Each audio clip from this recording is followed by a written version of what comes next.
This morning, Ecclesiastes chapter 4, verses 13 and 14. A poor yet wise lad is better than an old and foolish king who no longer knows how to receive instruction. For he has come out of prison to become king, even though he was born poor in his kingdom. So verses 13 and 14 talk to us about somebody who becomes king.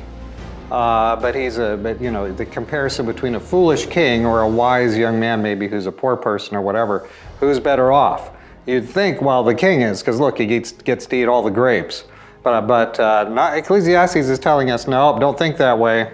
It's much better to be using your youth for the kingdom. It's much better to be on God's side of the question, and then to be rich or be a rich old king who nobody can say no to him and he gets everything he wants, and he sort of destroys his own character by just consuming and he's a fat old blob sitting there, because he hasn't maintained his health.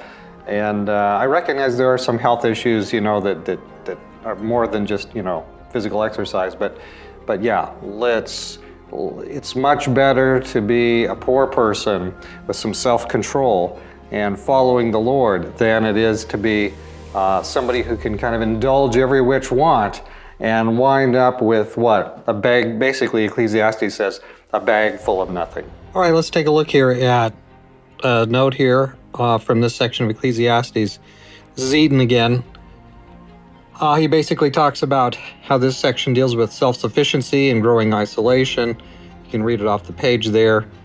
It talks about like a king who becomes so wise in his own eyes he doesn't really know what's going on. He doesn't realize that he's kind of out of touch. There's a problem with some leaders. Leaders can become quite out of touch. Maybe 100 years ago, 1,000 years ago, things didn't move quite so fast. It wasn't that big of a issue. But today, here in the 2020s, as I'm setting this up, things are moving with extreme rapidity. And so with that in mind, we realize that yes, it's the rapidity of change makes being out of touch a more and more dangerous issue. And so a church needs to be fleet of feet. A church needs to be alert to the times. Otherwise, it'll be inundated with all kinds of chaos and changes in the mission. So, and they won't even realize it until it's too late. We've seen this with several denominations have been populated by secular ideologies today and are basically defeated. Their mission is over. So what we want to do is make sure we're right with God, make sure that we are always on target, and we don't want to be alone. We want to work together with people who are awake to the times.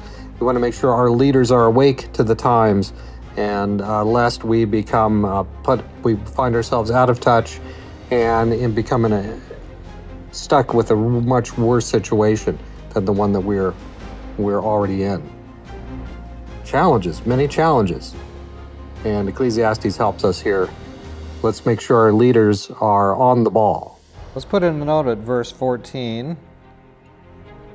And what are we going to say here? Leadership isn't all it's cracked up to be. That's kind of keep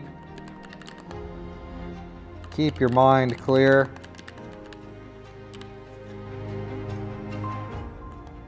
You're going to find that being king isn't the big wonderful outcome. You have more responsibility is a challenge. But of course, with God's help, we can get it right. But Solomon found out without God's help, it's going to be disastrous. Verses 15 and 16, tomorrow morning, make sure you're here.